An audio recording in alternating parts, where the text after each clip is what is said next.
ഹോസ്റ്റലിൽ താമസിക്കുന്ന കുട്ടികൾക്കും വിദേശത്ത് പഠിക്കാൻ പോകുന്ന കുട്ടികൾക്കും ഉണ്ടാക്കി കൊടുത്തുവിടാൻ പറ്റിയ ഒരു നോൺ വെജ് ചമ്മന്തിപ്പൊടിയാണ് ഉണക്കമീൻ ചമ്മന്തിപ്പൊടി. ഇത് കുറേ നാളത്തേക്ക് കേടുകൂടാണ്ടിരിക്കുകയും ചെയ്യും. പാക്ക് ചെയ്യാനൊക്കെ വളരെ എളുപ്പവുമാണ്. കുട്ടികൾ വളരെ ഇഷ്ടപ്പെടുകയും ചെയ്യും. അപ്പോൾ ഇതെങ്ങനെ ഉണ്ടാക്കുന്നത് നോക്കിയാലോ. ഇത് നിങ്ങൾ ഇഷ്ടപ്പെട്ടാൽ ലൈക്ക് ചെയ്യാനും ഷെയർ ചെയ്യാനും സബ്സ്ക്രൈബ് ചെയ്യാനും മറക്കല്ലേ. Thank you. അതിനായിട്ട് ഇവിടെ 1/2 കിലോ ഉണക്ക മാതൾ എടുത്തിട്ടുണ്ട്. മീൻ നമുക്ക് വെള്ളത്തിലേക്ക് ഇട്ട് കൊടുക്കാം. അരമണിക്കൂർ നേരം വെള്ളത്തിൽ കിടന്നതിൻ്റെ ഉപ്പൊന്ന് കുറയാനാണ് ഇങ്ങനെ ഇട്ട് കൊടുക്കുന്നത്. ഇത് നന്നായി കഴുകി ഇതിൻ്റെ തലയും വാലൊക്കെ കളഞ്ഞ് എടുക്കാം. കഴുകി എടുത്ത മീൻ വെള്ളം വാലാനായിട്ട് ഇങ്ങനെ ടിഷ്യൂ പേപ്പർ വെച്ചിട്ട് അതിൻ്റെ മേളിൽ വയ്ക്കാം. അല്ലാന്നുണ്ടെങ്കിൽ വെയിലുണ്ടെങ്കിൽ വെയിലത്ത് വെച്ച് വെള്ളമൊക്കെ നന്നായിട്ട് പോയി കഴിയുമ്പോൾ നമുക്കിത് വറുത്തെടുക്കാം. മീൻ വറുക്കാനായിട്ട് പാൻ വെച്ചിട്ട് അതിലേക്ക് വെളിച്ചെണ്ണ ഒഴിച്ച് കൊടുക്കാം.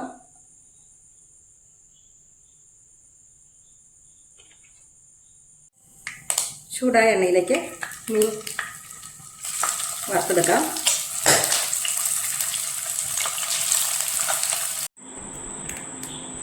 തയ്യാറാക്കാൻ ഇവിടെ പാൻ വെച്ചിട്ടുണ്ട്.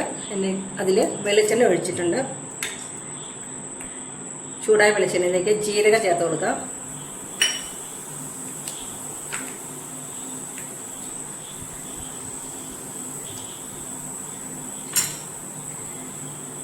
കുരുമുളക് ചേർത്ത് കൊടുക്കാം. ചെറിയ ഉള്ളി അരിഞ്ഞത് ചേർത്ത് കൊടുക്കാം. കറിവേപ്പില ചേർത്ത് കൊടുക്കാം. നന്നായി ഇളക്കി കൊടുക്കുക.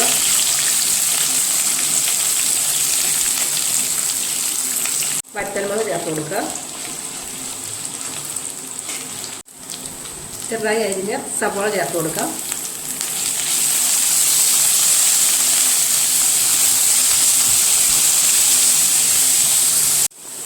തേങ്ങ ചേർത്ത് കൊടുക്കാം.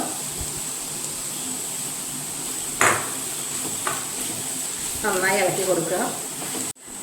ഒരു ബ്രൗൺ നിറം ആകുന്നത് വരെ ഇളക്കി കൊടുക്കുക. ഇതിലേക്ക് കുറച്ച് വാളപ്പുളി ചേർത്ത് കൊടുക്കാം.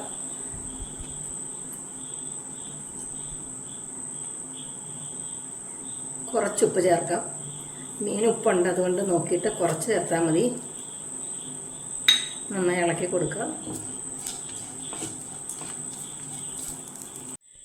നന്നായി വറുത്തെടുത്ത മീൻ മുള്ളൊക്കെ കളഞ്ഞ് ചെറിയ കഷ്ണമാക്കിയിട്ട് ഒന്ന് ക്രഷ് ചെയ്തെടുക്കാം. തേങ്ങ നല്ല ബ്രൗൺ നിറമായി നമുക്ക് ഫ്ലെയിം ഓഫ് ചെയ്യാം. തണുക്കുന്നോടെ വരെ വെയിറ്റ് ചെയ്യാം.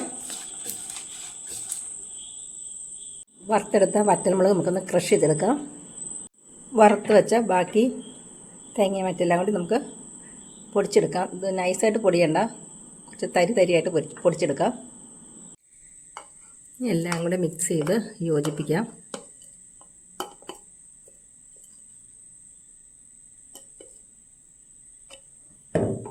നന്നായി ഇളക്കി യോജിപ്പിക്കുക.